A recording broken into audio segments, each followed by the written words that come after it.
You're listening to the Armchair GM Sports Network.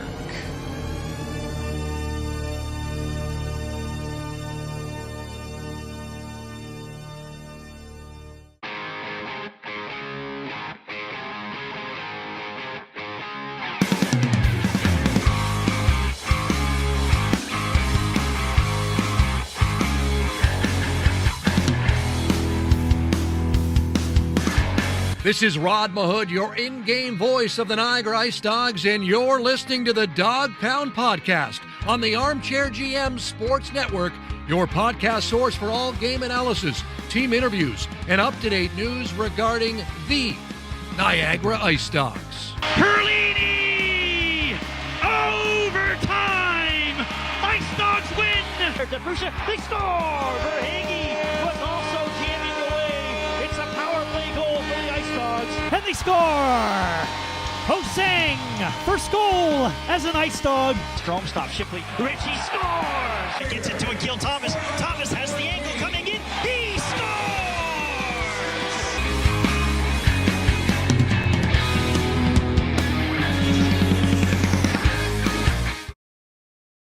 Welcome into another episode of the Dog Pound Podcast, the official podcast of your Niagara IceDogs, proudly brought to you by Global Pet Foods, where pets are undeniably part of the family in all four of their great Niagara region locations.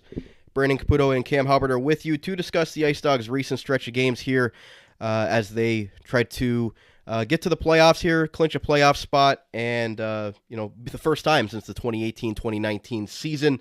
We're going to hear from IceDogs head coach Ben Boudreau on Inside the Coaches Room, brought to you by the Niagara Employment Help Center, about his thoughts of getting the team back on track here as they go into a crucial road trip and the last 14 games of the regular season. Thank you to everybody that's tuned in live on our Armchair GM Sports Network YouTube channel. Make sure to hit like, hit subscribe, and smash that bell to stay up to date with all of our live coverage here on the network. This is our first time doing one of these live video shows, so bear with us on this one. We look forward to doing more of these as well for our live game recaps after every IceDogs home game live from the Meridian Center we record as well. Give us a follow on X at Dog Pound Podcast. Stay up to date with all of our IceDogs coverage, as well as on Facebook, Instagram, TikTok. We're doing a lot more cool reel videos and things like that for you guys to enjoy.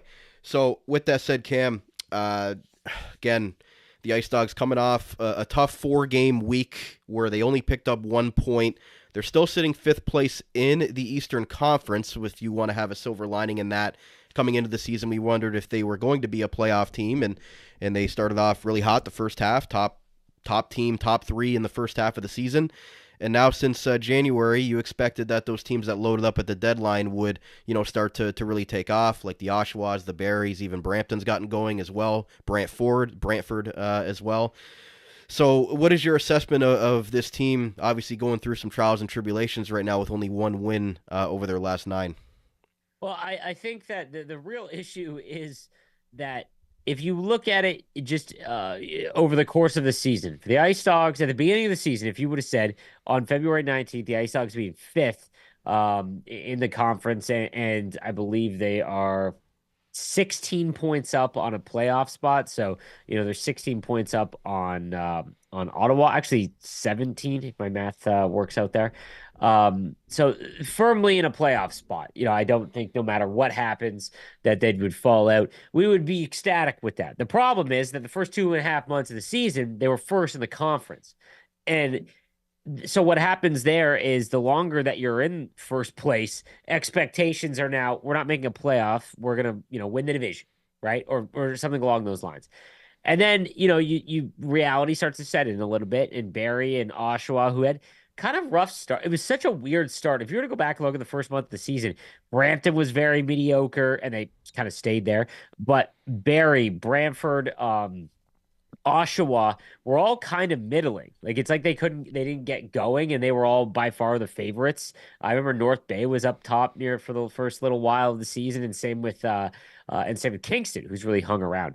But that being said, I think that if you look at everything just over the course of the season, it is a great result so far. But because the expectations had changed to, okay, we're among the top teams in the conference, they're going to challenge for some playoff rounds, things like that. It's tough because what they're going through right now is what we hoped they would avoid. We said this even when they were doing well. Just go 500 really. And really what's happened is since that, I believe it was a 7-game win streak in December to end to go into the break. Remember, it was a 5-game road trip.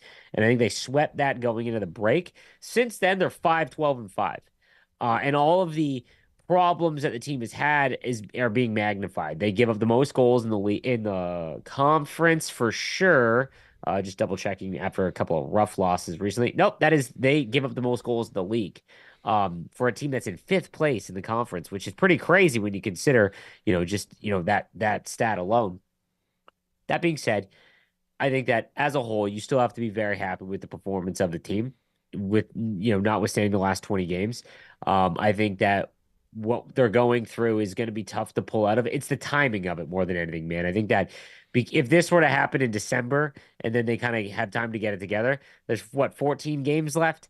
14 games left. They got to figure it out before they go into that first round matchup. And now what looked to be a pretty safe bet to have home ice in the first round, that looks like that is now come and gone. They are going to play on the road, so they are only going to get at most 3 home games, which is kind of unfortunate given how well the season had gone up to then. And not only that, they're going to get a really tough opponent more than likely. Like they are, Brampton, I think I think that there's a real shot that Brampton passes them because they are finally getting it together. They're in 6th now, 3 points back, and even Sudbury is 6 points back. That's still a lot of points to make up. But that being said, I could definitely see a situation where they've got to play Oshawa or Brantford in the first round, and that's tough to envision a first round win.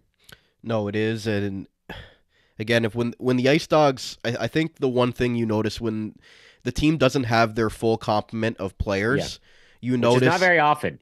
You notice that that they do lack, the organizational depth right now to overcome some key injuries. We're going to talk about Owen Flores as well.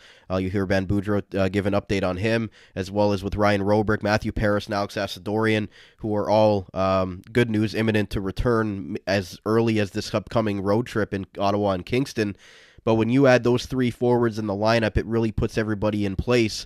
And when you're missing those 3 guys, which they have been, Robrick, the last 3 games, his first 3 games missed it all season. We look at, sort of the projected lineup up on the screen here of what it would look like in full for forwards and defense. You can tell that there's a big hole there, and the reason why that they haven't just been getting the depth scoring that we saw maybe in the first half of the year. No, for sure. And I think that the other thing we have to take into account here is that they had a perfect trade deadline in the sense we talked about it a number of times. We were worried that they were going to push their chips in maybe a season too early. And we had both said that the best case scenario for the Ice Dogs, the trade deadline, is to do nothing. I think that showed they could have moved on from Lashko and gotten a haul probably, at least maybe a 2nd round pick. Because they don't have a ton of those. Lashko obviously is an overager. We're going to lose him next year, and he's a big piece of the team. But the fact that they didn't trade anyone, and even though they didn't acquire anyone, that kind of showed that, hey, they're going to let them go. We want to see, how you do throughout the season, almost as a reward for doing so well to start the year. That's how I viewed it. All the other teams in the Eastern Conference, even Sudbury, loaded up. So frustrating when it comes to this year. We've talked about it a number of times. This isn't the championship window for the Ice Dogs. I think that begins next season, and then the following one. But that being said, you would have expected Sudbury to sell. Musty didn't get moved. They brought in Muse. So, there's a lot of yes, they brought in Muse. They bought again, which means that they're going to have a really rough season next year. But just kind of surprising, right, in that sense. So the rest of the Eastern Conference is so good. And then Brampton, who has been a 500 team the whole year, which made no sense. They were the favorite. They were the number 1 ranked team in the country coming into the season. Can't get it going. Now they have. No team that matches up with them in the first round is going to have fun. It's just simply they are almost the most talented team, arguably outside of maybe I still think Oshawa is fantastic, obviously a very well-rounded team. And Barrie is just going to be just such a hard opponent to knock out in 7 games. And Brantford, too. And Brantford, too. Because Brantford, you got to remember that they weren't healthy at all. Have they played a healthy game? Because then they get Juracek. No. Lardis is, the second coming of Connor McDavid, apparently. So, it's everything's just coming together. And in the West, it's 3 teams, and that's it, right? In the East, it's like 6 teams that are pretty good.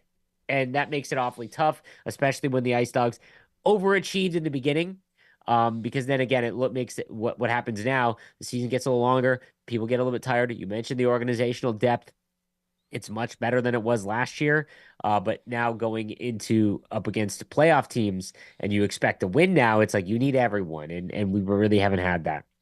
No, and when you look at the standings right now, you mentioned Brampton has caught fire. That 4-point swing game against the IceDogs, and they're only 3 points back of Niagara for fifth place right now in the conference, and Sudbury's still there as well with the IceDogs. And I think best case scenario right now would be them being able to maintain that fifth spot. When you look at their last stretch of games, obviously it's been a real rough run in their last 10, 1-5, 1-3. But when you look at their kind of upcoming schedule here, they've got Ottawa and Kingston up north. You'd expect, possibly to split that by beating Ottawa, and then maybe a loss to Kingston. If you go 1-1 with that one, then you've got Owen Sound on that reschedule on Wednesday, and then you come home to play Erie again. So those are 4 points that could possibly be available. London's in town on Friday to close out next week, but you've also got Sudbury, you've got North Bay again, you've got a couple of tough matchups against Kingston Barrie, but you've got Erie 2 more times. That's always a tough matchup no matter where they are in the standings. Could go either way. They've got North Bay a few more times. They've got Brampton again. They've got Ottawa twice. So there's opportunity for them to pick up some points here and clinch that playoff spot, because again, we've seen a couple of teams clinch in the East so far, but they're not out of the woods yet, and they need to really get this thing back on track. And when you just talk about making sure that they're consistent, even in the couple of the losses, they played well, like against Brantford on the Sunday, but unfortunately, when they haven't picked up points as of late, it's hard to find moral victories in those types of games. Well, they absolutely have to beat the teams that they have that they need to beat. So Owen Sound, and North Bay, they have to win those games. Same with Ottawa. They've got 2 games against Ottawa.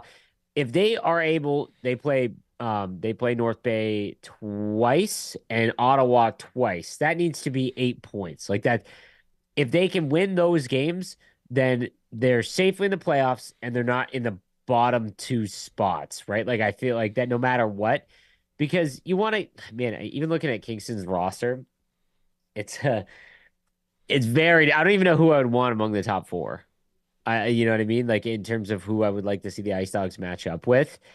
I just think that Barrie they have, every time that the IceDogs have played Barrie, it hasn't gone very well. And I just think that they have such a rock solid decor that it's very difficult, because the IceDogs' problem isn't scoring, right? But when you have a solid decor to eliminate their scoring a little bit, then that it takes things away, right? And not to mention, we haven't even discussed like the Owen Flores situation. He needs to come back. But yeah, like I said, they have to beat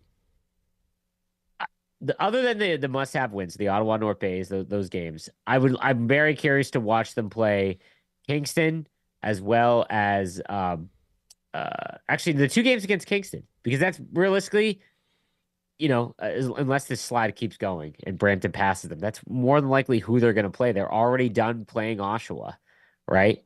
And they're done playing Brantford. So you can't really get a measuring stick.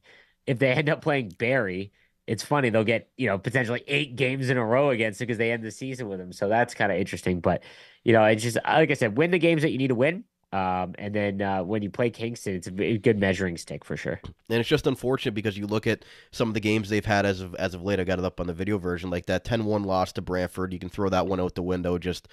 And the 9-1 loss to Kitchener, the 7-3 loss to Sudbury, which was really unfortunate because that was the game that they really should have had, and then 6-0 to Brampton. Like, I just feel like sometimes when they're playing against these teams, when you can tell when the IceDogs have an off night because it ends up becoming one of those scores. When they have an on night, you have a night where they almost pick up that point against Brantford where they come back, or they beat Erie back in January, or they go to a shootout with Erie, which they've done 2 straight times in their trips there. Like, you can tell by looking at the box score if the IceDogs played a solid team game or if they went too individualistic and, got exposed to, behind their goal line and things like that they're trying to work on. There's really no middle ground with this team. Either they have a really good game or a really bad game. I think that's where the coaching staff's trying to find, that healthy balance of trying to get this young forward group, to play consistently on a day in and day out basis. No, absolutely. And, with 14 games to go, it's still such a crazy improvement year over year. So last year they finished the season with 200 or 323 goals against, which was actually second last. And the Windsor had it's crazy. Like we talk a lot about the IceDogs, quick turnaround. What Windsor did is maybe is more impressive, I think, just given the situation they were in, right? And they only had 193 goals for. When you take a look at this season, they've already passed their amount of goals for. Again, this is 14 games remaining, 206. So they're already 13 up on what they scored last year, and they've only given up 236, which is still last in the league, but it's 100 less. And I don't anticipate to give up 100 goals in the next 14 games. That would actually be terrifying. So at least it is an improvement year over year, and I think that's what fans and the team needs to just understand. It's hard to say this is a wasted year, right? Because you never want to do that, right? But it's a huge one to get playoff games. And I think that their showing needs to be something impressive. Like if you can just have, one of those first 3 months where no matter who they were playing, it was close, it just can't be a sweet, you know what I mean? That would feel like a wasted season. But I'm still optimistic in that. And I think that they will turn it around a little bit. It's just, I think if they would have had, a bumpy start to the season and then they took off and they're currently in fifth or sixth place right now, we'd be looking differently on the season, saying this is a successful season for a team that hasn't made the playoffs in 4 years. But when you look at the hot start, it was almost like the expectations changed. And even for us, doing the game recaps and everything like that and coming on here, we had a different expectation level than maybe we should have leveled at the beginning of the year. And fans too, you just get excited because they haven't had a team like this, in 4 or 5 seasons, and now this is kind of where we expected them to be. But again, when they've fallen from the top as opposed to coming from the bottom and making it to 5th or 6th, we just have a different outlook on it. But when you look at it overall in the grand scheme of things, from a team that was last place last year, they're still, in the middle of the Eastern Conference, and that is a win when you look at it as a whole. No other way to look at it, right? Like I mentioned, if this, or what you just said, like if they would have come on strong as of late, we'd have a different outlook. They're 9th in the league. They've been last in the league for how many years? 4 or 5 years now. 4. So it's a win, and the season's not over yet. I feel like if the playoffs started tomorrow, I actually think it'd be a good thing because you would get to zero it out. Everything starts at fresh, right? Because the problem, what we're running into right now is, we talked about this at the beginning of the year, that the team needs to learn how to win. And because they were blowing leads, right? Like they weren't used to playing with the lead for the last 4 years, right? And there's still players that have been on the team for a few years now. Kevin's been on the team. This is his 3rd season, right? So he knows a lot about losing on this team. And that's, kind of becomes a mentality. And when you're winning, you don't really know that feeling, so you don't know how to play with the lead. So we saw them blow a lot of leads and things like that. That being said, we don't want them to go in just on a 20-game losing streak, right? Like that's why they just need to beat those teams that are at the bottom, and hopefully it's enough. Currently 9th in the league in power play, 23.8%, up from 10% last year, dead last.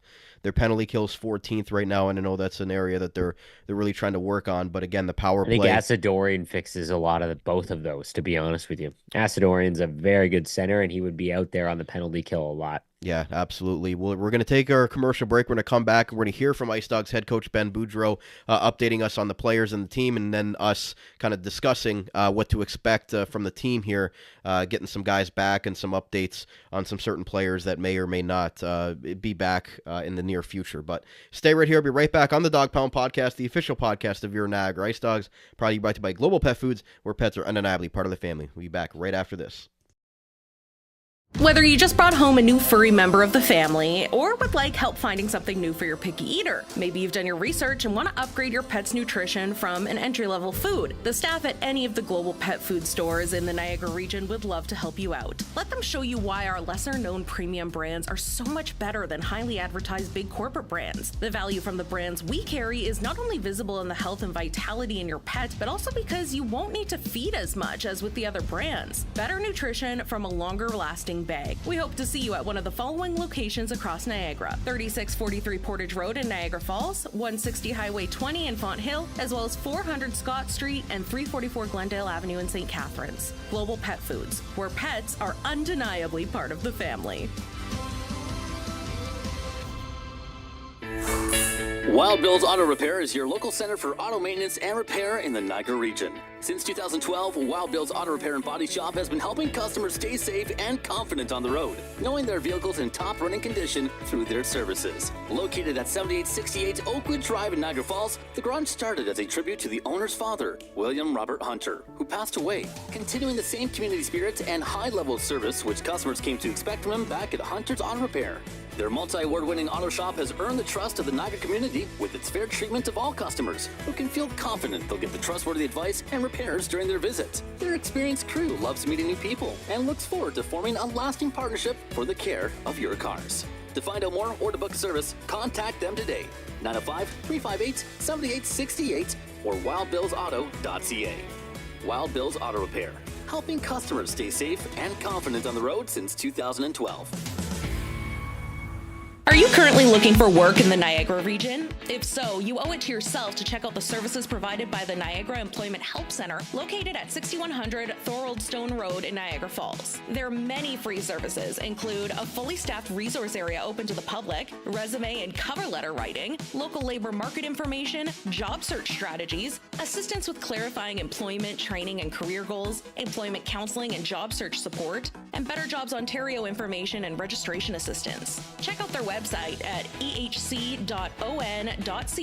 or call 905-358-0021 for more information. The Niagara Employment Help Center, helping people find work since 1983. This Employment Ontario program is funded by the Government of Ontario. Celebrating a birthday, wedding, graduation, or just watching the big game, Carmine's Pizzeria Italiano is there to satisfy your pizza needs. Serving handmade Italian pizzas created with the freshest, top quality ingredients, loaded subs, and their famous chicken wings. Platinum Award recipients of Community Votes Niagara for Best Pizza and Wings in all of the Niagara region 3 years running. Open 3 p.m. to 9 p.m. 7 days a week from their brand new location at 7156 Drummond Road in Niagara Falls. All payment options accepted to fit your convenience. Available for call-ahead pickup or delivery. Place your order today at 905-374-4400 or check out their online menu for the best quality pizza and wing combos you'll find in Niagara at carmine'spizzeria.ca. You've tried the rest, why not try the best? Carmine's Pizzeria Italiano, proudly serving the Niagara community since 2013. This is Alex Asadorian. Hey, it's Ryan Roberg. This is Ivan Galliano. This is Matthew Virgilio. My name's Jack Brody. And this is the Dog Pound Podcast, the official podcast of the Niagara IceDogs.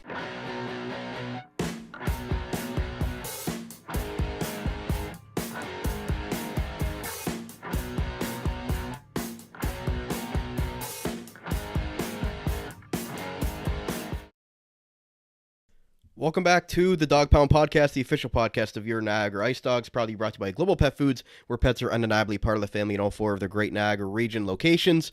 Brandon Caputo and Cam Halbert are back with you, continuing to discuss the IceDogs' recent stretch of games and outlook as they reach the final 14 games of the 24-25 OHL regular season, heading into the playoffs, trying to secure that playoff spot for the first time since the 2018-19 season. Thank you to everybody that's tuned in live on our Armchair GM Sports Network YouTube channel. Make sure to hit like, hit subscribe, and smash that bell. And thank you to everybody that's listening in later on your favorite on-demand audio platform when this is posted. Make sure to give us a follow on X at Dog Pound Podcast. Stay up to date with all of our IceDogs coverage. Cam, before we get to IceDogs head coach Ben Boudreau on Inside the Coach's Room, you know, I'm looking at the recent stretch here. And again, not to talk about specific players and things like that, and I know a lot of them are expecting more out of themselves, but with Ryan Roberg out of the lineup on forward and Asadorian in Paris, you know, I think they're challenging the forwards right now to really step it up. You see some of the younger forwards that had great starts to the season, and that now maybe had their point totals have not been where they would expect of themselves. Even, you know, the Kevin Hees and the Andre Lashkos who have recently gotten on the board, but Ben Boudreau talks about that depth scoring. Sean Doherty was a guy that had scored on a pretty good pace there over a 4-game stretch. But I think the depth scoring is definitely something that we keep talking about, and when we have that full complement of lineup of players at his disposal, like it's just going to look different, completely different when you look at what they're able to do, the player stats. Like I keep thinking to myself what this team is going to look like, because we haven't really seen for maybe more than 4 or 5 games this year of what this full lineup looks like from top to bottom. And I do think that, the organizational depth is something that they need to address, but because they didn't have so many draft picks, they weren't able to really go and do that. So that we see with the other teams. But I just look at the lineup, and I think that, it might be a night and day difference when those 3 forwards are back in the lineup of what this team is really capable of doing. No, absolutely. Like we did not, like the IceDogs did not trade for anyone at the deadline. We did, like we just talked about in the last segment. Like they did not get any reinforcements, so they held pat. But when you remove what we have, we go from a team that's good enough to get, or a team that was in, first in the conference, to a team that is a playoff team, right? We don't, there's a big, when Oshawa loses Colby Barlow for a couple games, the remaining talent on that roster is still good enough to win almost every other game, right? But maybe it takes them out of a championship contender kind of situation. But just as an example, right? Like there's next man up.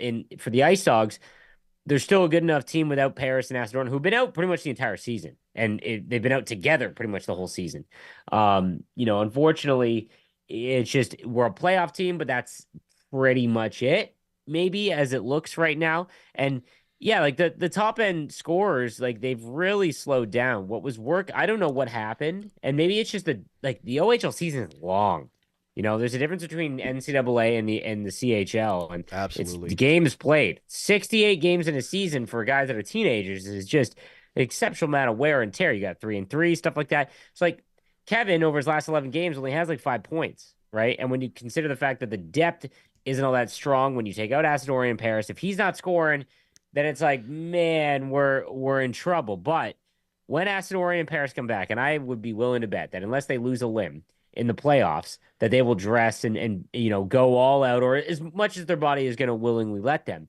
And I think that team is going to shock some people in a series, depending on who they go up against.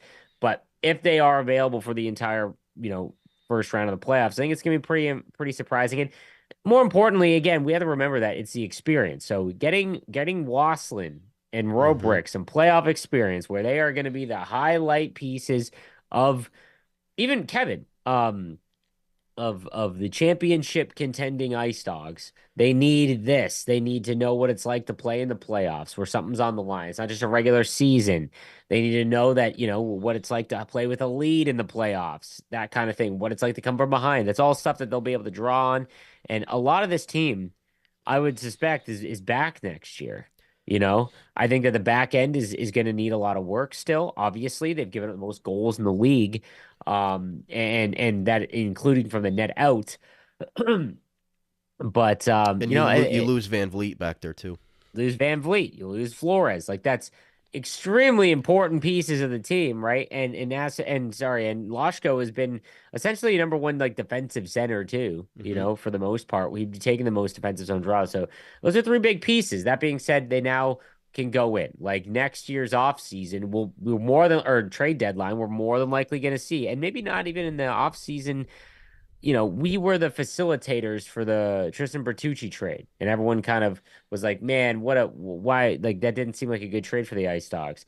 They get Jack Brody, who's been fantastic, and Scott for another season, and now maybe they're the team that goes and gets Luchenko, as this year's Luchenko, right? So maybe you start to see that, and it starts in the offseason, and that'll be huge. But until then, the season's not over, and I think it's just that kind of we're going through the dog days, essentially. And a guy that, we've been so high on this year that has elevated his draft stock is Ethan Zada, because he went from a possible seventh rounder in the initial Central Scouting rankings to the midseason rankings being the number 41 ranked North American skater. Just a crazy progression, and him and Robrick have had such good chemistry over the last 2 years, and Zada's point total has doubled, over doubled this season. But again, he's a guy that would want more from himself offensively. Hasn't scored in 8 games, but he's a guy that getting that playoff experience. Ethan Zada seems like, to me, the perfect guy for a playoff series and the guy that you would need in a playoff series to be successful, not just this year, but going forward. He seems like he's probably his best a big game player come the playoffs is my best way to probably describe the way Ethan Zada plays. You need more than just guys that shoot it in the net. Yep. Right? Like, especially in hockey and especially in the playoffs, because you are going to need players that have an edge and that will defend their teammates and finish checks, things like that. And 100%, you're going to see, Zada was, the X factor this season. We talked about it. If he could be a 50-point player would be an exceptional upgrade. He's about to hit that in 54 games. Like, there's a real possibility. Talked about Kevin only having 5 points over his last 11 games. Zada's got 8, right? So even though the team is going through it, he's still performing quite well. And we'll see how it goes down the stretch here, but he's going to be a massive part for sure. And we're going to have the same hopes, maybe not the same expectations as Max Crete next season. Max had a really good start to the season.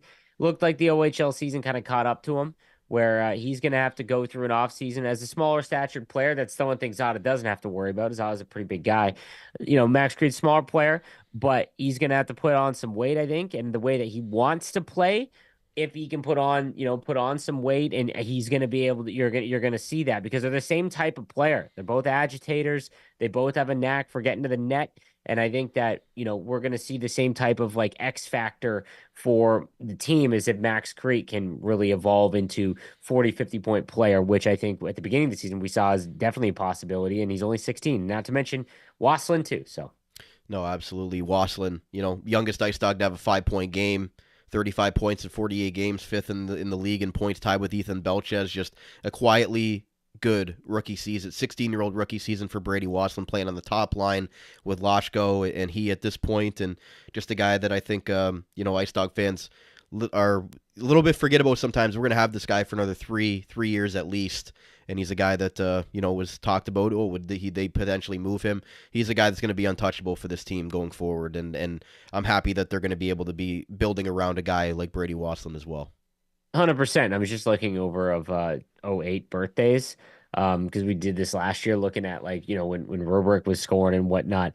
It's hard to, when you have a rookie in the OHL that's a year older. So right now, Carson Harmer for Saginaw and Jacob Kluche, great rookies, by the way, leading the way, 43 points and 42 respectively. They're both 07 birthdays, so a year older than Brady, I believe. Yeah, he's in 08. So him and Belchez and Pearson Bowie, who's had a crazy good season for Owen Sound. Good for him. 40 points in 49 games. He's in 08. But still, Wassland's been up there. He definitely kind of tailed off. And I think a lot of this is just early on in the season. I feel like I would love to ask Ben this next time, but was the coming out of the gates feeling like every game is a playoff game because they need to make the playoffs, not coming into the season with the expectation we're in. Next season, I don't want, this might sound outlandish, but they're going to make the playoffs, right? It would have to, something catastrophic would have to happen for that. I wonder if they're just exhausted from that. They're playing, they're seeing themselves in the first place of the Eastern Conference. They haven't been since 2018. And, it's been nothing but the narrative around the OHL that Niagara is just kind of at the bottom of the league, and it is what it is. And it's just, unfortunate in that situation. Maybe they just got kind of tired. We'll get to Ice Dogs head coach Ben Boudreau on Inside the Coaches Room, and then we'll come back and react to it. Brought to you by the Niagara Employment Help Center, helping people find work in Niagara since 1983. Check out their up-to-date job board at ehc.on.ca. Let's hear what the head coach had to say following that game against the Brampton Steelheads going into this weekend, and updates on some players that are currently out of the lineup. Back in Inside the Coaches Room with Ice Dogs head coach Ben Boudreau. Coach, I know this past week, and it's been quite the stretch for your team, trying to battle through a lot of adversity. Not the family day that you would have wanted yesterday up in Brampton, and just the weekend in general, only picking up 1 of 8 points. But on and off the ice, bluntly, how do you guys kind of reset and get this thing turned around? Because it's been quite the 10-game slide for your team after such a great first half. Yeah, it's you got to admit, I mean, we've been on a slide. I think we've only won 6 games since Christmas. I lost 15 of them.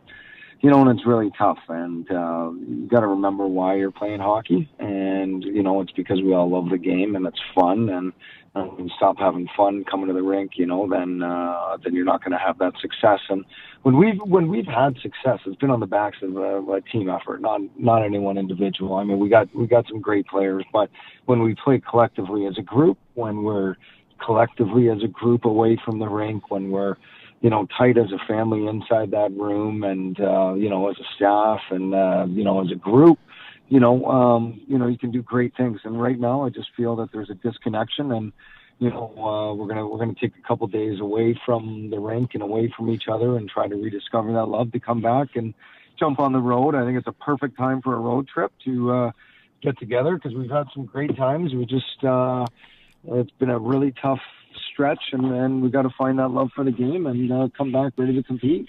You've played this game, Ben. You've coached it for a long time. You've been around the game your whole life with your father as a coach as well. Like, when you've experienced these kinds of lulls and going through long losing streaks, which you guys haven't had all season long up until this point, where you guys hadn't even lost back-to-back games up until late December, from your kind of experience, what's the remedy for getting everybody back on track? And you want to get better at the things at practice and on the ice, but is it more so a combination of off the ice and on the ice to really make sure that you get things turned around in the right direction when things are at their lowest? Well, I think one of the things that's really going to factor into our turnaround is getting 3 players back into our lineup all at once, which is going to be Paris, Asadorian, and Rubric, hopefully.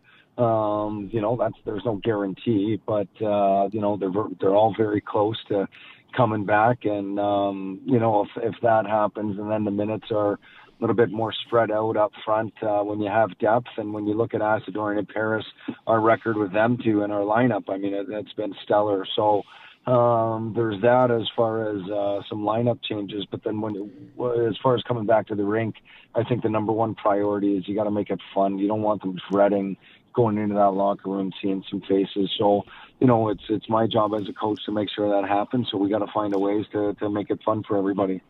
And you mentioned Asadorian in Paris, as well as Rubric. Rubric missing those 3 games, the first 3 games he's missed all season long.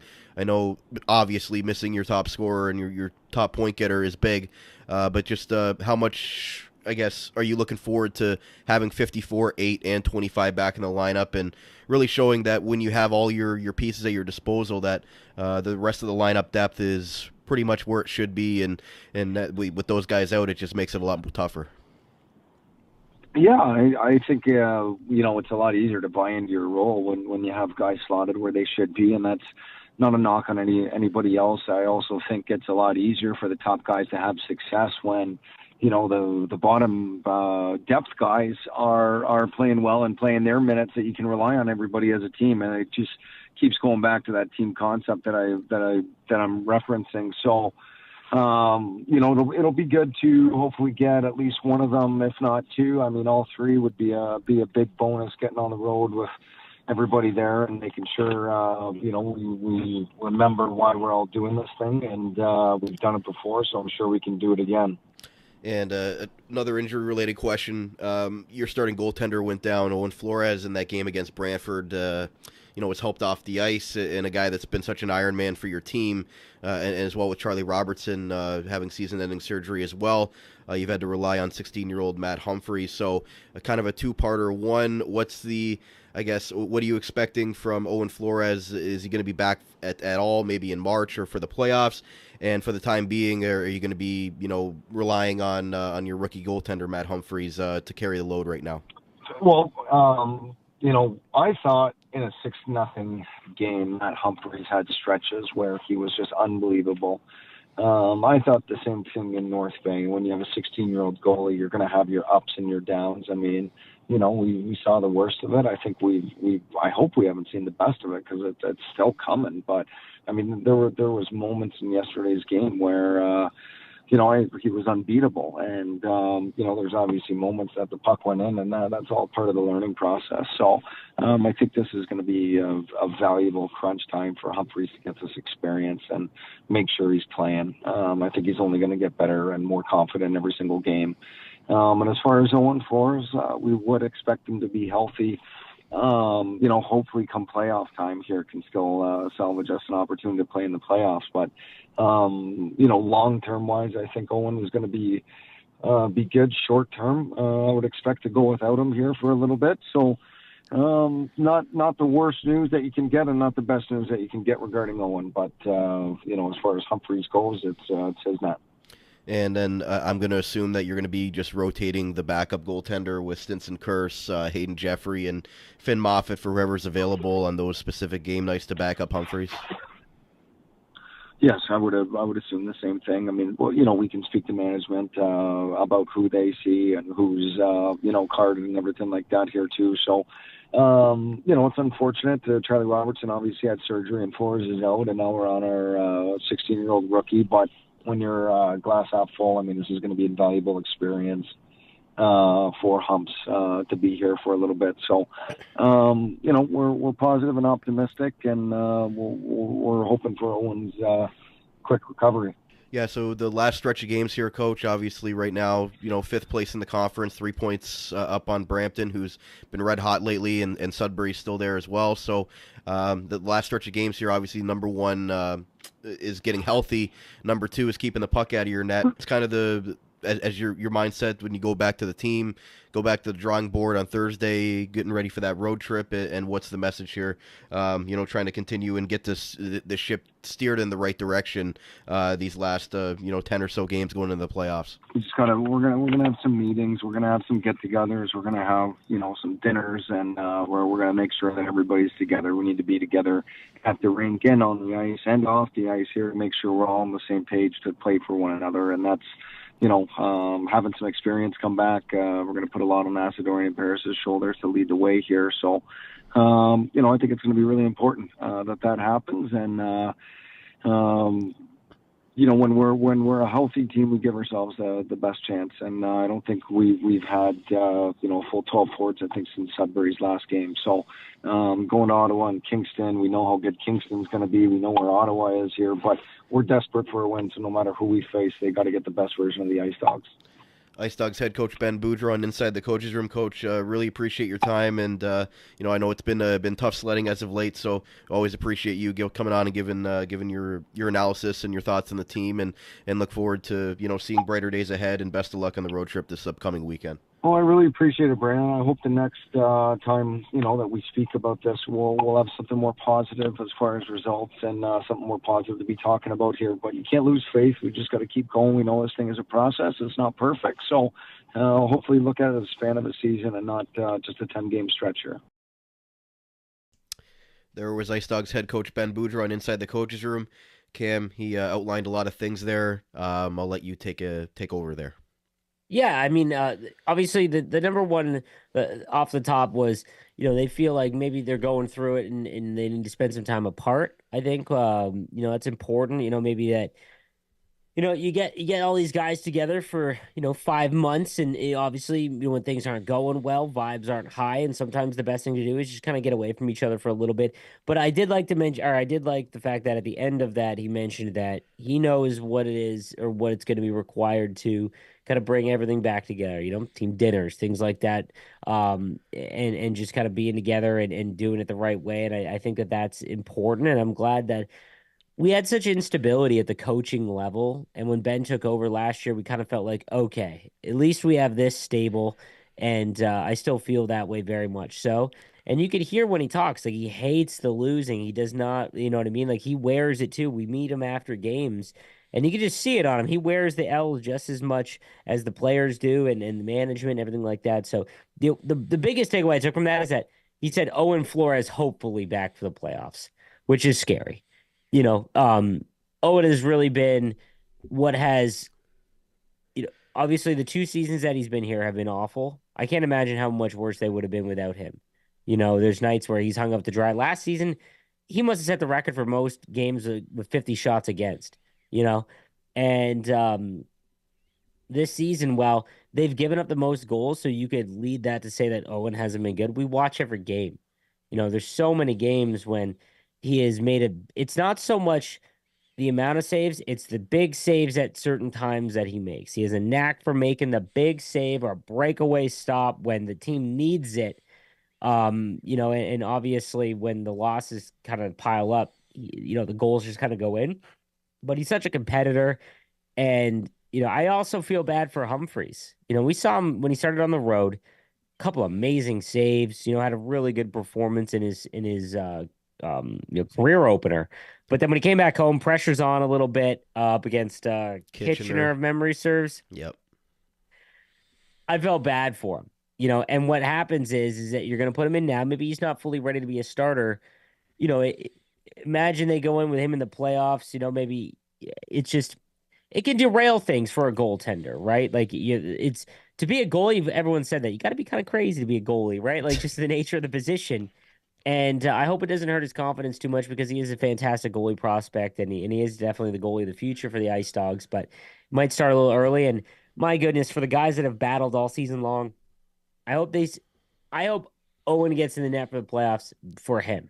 He was the starting goaltender on the worst team for 2 years, ate every loss, every bad game, finally gets a chance in the playoffs to end his career as an overager. And if he's just hurt, it's super unfortunate. Yeah, we saw that play in Brantford or against Brantford. It was just an insult to injury, them losing the game, and then having their starting goaltender have to be carried off the ice. It's just unfortunate because obviously Charlie Robertson, as he said there, season-ending surgery for him as well. So Matt Humphreys coming up from the OJHL, welcome to the OHL. 6 games in, you're the starting goalie on a team that's trying to secure their first playoff berth since the 2018-19 season. Right in the thick of things, going through a tough stretch right now. So not the easiest of situations, thrown into the fire for Matthew Humphreys as a 16-year-old goalie that they're so high on as a third rounder. Like, and Ben even said in that Brampton game, he had stretches where you could tell that this guy has the potential to be a starting goaltender in the Ontario Hockey League.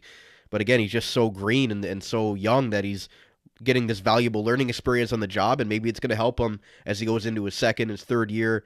But again, they're going to need to get him some veteran help, for next season, especially the next 2 seasons when they're going to be in their championship window. But if Matt Humphreys can, right the ship and at least keep them above water at 500 going into the playoffs, it looks like Owen Flores is going to be ready sometime in March from that timetable that Ben's kind of outlining there about round playoff time, which would be the end of March at the beginning of April. So at least it's not, like he said, it's not the worst news, but it's not the best news. But, missing their number 1 and number 2 goalies right now is just really hard to overcome.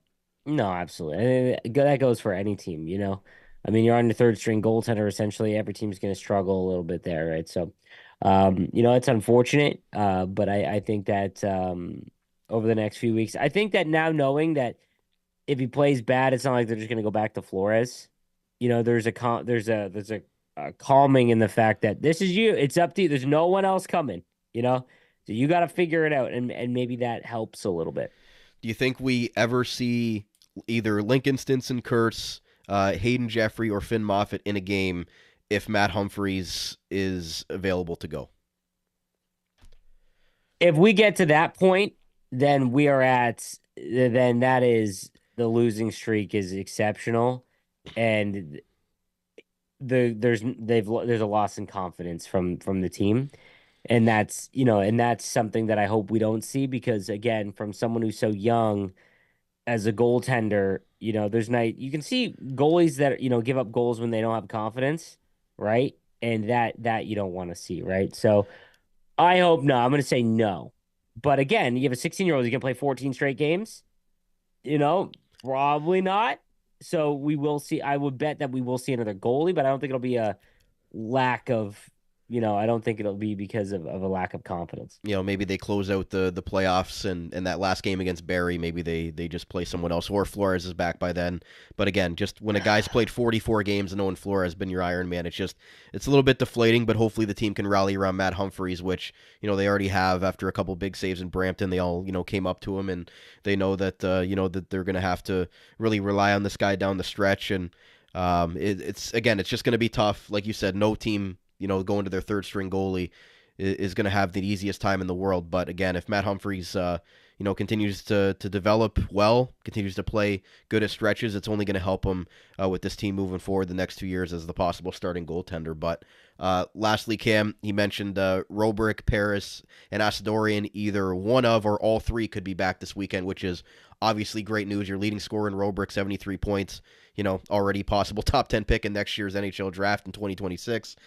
Just been everything you could have asked for from Robrick coming in, and then Paris and Asadorian as those two veteran 19-year-olds are just going to make the lineup depth so much better, as you talked about, or as Ben talked about there, just basically sliding everybody in where they're most comfortable. Well, getting them back against Ottawa would be massive because, again, that's a team that's struggling, probably going to miss the playoffs potentially, but they are playing, they're playing to try and make the playoffs at least, right, with North Bay. But that being said, I think that that would be massive for them. And again, just stacking the wins where you have to. Ottawa, Owen Sound, a couple against North Bay, win those, and you're in business. Yeah, I mean, our next game recap will be next Thursday following the game against the Erie Otters. So right now, Ottawa, Kingston, and then that Owen Sound game on the Wednesday. Possible 6 points. With Ottawa and Owen Sound, you're thinking hopefully they could pick up 4 or 6 if they do lose that game in Kingston. Yeah, 4 of 6 would be a massive dub. Kind of what needs to happen. Yeah, so that's going to wrap up our sort of special edition live episode of the Dog Pound podcast right here on the Armchair GM Sports Network YouTube channel. Thank you to everybody that's tuned in live, and thank you to everybody that's listening on your favorite on-demand audio platform when this episode does come out later. Make sure to give us a follow on X at Dog Pound Podcast, stay up to date with all of our IceDogs coverage and our live stuff during the games, as well as on Facebook, Instagram, and TikTok as well. So for Cam Halbert, my name is Brandon Caputo, and that's been another episode of the Dog Pound Podcast, the official podcast of your Niagara IceDogs, proudly brought to you by Global Pet Foods, where pets are undeniably part of the family in all 4 of their great Niagara region locations. Until next Thursday, have a great night, and we'll talk to you again very soon. You're listening to the Armchair GM Sports Network.